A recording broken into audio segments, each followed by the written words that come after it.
You'd think the iPhone 13 leaks are pretty much final at this point, but it seems that that's not necessarily the case, as yes, even if a new report confirms some leaks of the iPhone 13's features, it also debunks others, and let's start with the name.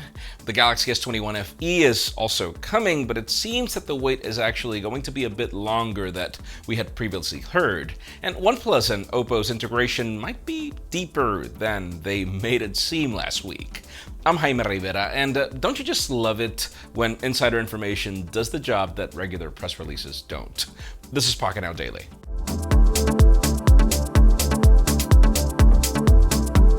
Yes, it is almost the end of Prime Day Part 2, and if I were you, I would hurry to get some of the deals before they run out of stock or the day just ends. Let's start with the M1 MacBook Air, which is now $100 off. Therefore, you can grab the base model for $899 in silver, which is, by the way, still the best color and the one we use. The Galaxy S20 FE is going for $221 off, leaving the base model in $470 in most color variants.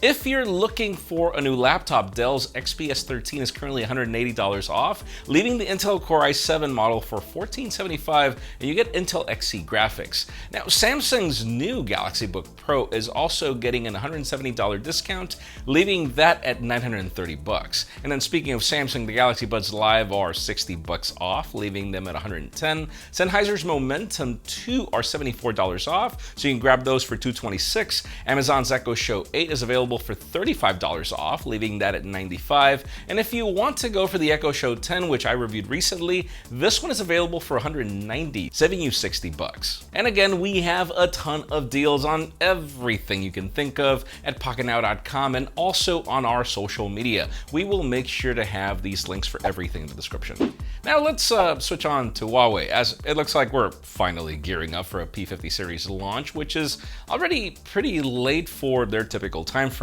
Last month, the company showed us the design of the P50 Pro at their Harmony OS event, but they didn't give any information on the specifications or the launch date. They simply said it's coming later. Now we have a new rumor that comes from Weibo, which was revealed by converting some binary code that translates into July 29th. Another source from China claims that due to the pandemic's effect on their supply chain, Huawei will most likely have to sell a mostly LTE-ready fleet of devices, with some high-end 5G variants making the cut. Now, speaking of that chip shortage, there's also some reports that claim that Huawei might skip the Mate series this year in order to have enough chips for the P series, but we'll see about that. Now, back onto the P50 series, we're expecting 3 phones all running on the Kirin 9000 series chip, standard flagship specifications, and a very interesting camera array. But then if there's no Google Play services, then the best way to get almost the same phone is with that Honor 50 series.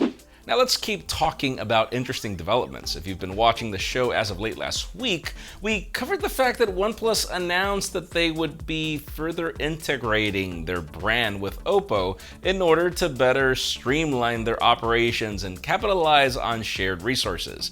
And I mean, we've known that both OPPO and OnePlus are owned by BBK Electronics. It makes sense. That said, things just took an interesting twist. A new leaked internal memo that was recovered by Evan Blass shows that this integration, quote unquote, might be deeper than they made it seem. In the memo, there is a question about how the relationship between both companies will work, and to which the answer reads, with this integration, OnePlus becomes a brand within OPPO, but they will continue to function as an independent entity. The memo goes as far as to say that this merger would help them streamline resources to improve their efficiencies, which is what Pete mentioned in the public statement. That memo also mentions that the merging of both firms gives them more resources to create better products. So it's kind of official that OnePlus is now a sub-brand of OPPO, but we'll still get the same OnePlus devices with Oxygen OS, and they also clarify that OnePlus data will continue to be stored on their own servers. Again, I just hope that OPPO's camera department gives OnePlus a hand. That's really what I care about. Let's shift focus on to Samsung and go back to the effects of the global chip shortage. We know that the Galaxy Note will be taking a break until further notice, so we were expecting August Unpacked event to be focused on foldables and the Galaxy S21 FE, but things aren't looking so bright for the latter. According to a new report, Samsung has decided to delay the Galaxy S21 FE's release until Q4 of 2021, with the chip shortage being the major reason, and apparently it'll also affect some of their laptops in certain countries. This means that we'll be getting the S21 FE sometime between October and December, and that's assuming they don't cancel the product instead. Now, just a reminder, the leaked specifications of this device include a 6.5-inch AMOLED display running at 120Hz, the Qualcomm Snapdragon 888, 8 gigs of RAM, 128 gigs of storage, with a wide array of color variants. In the camera department, you can expect 3 12-megapixel sensors at the back and a 32-megapixel selfie shooter. Now, we haven't heard any leaks on the price tag, but with these specifications, I'm not really sure what Samsung's strategy is because it's almost identical to the Galaxy S21. Though it would be great if they made it a bit more affordable. But finally, for the hottest news today, let's talk about Apple once again, but then move on to the iPhone 13.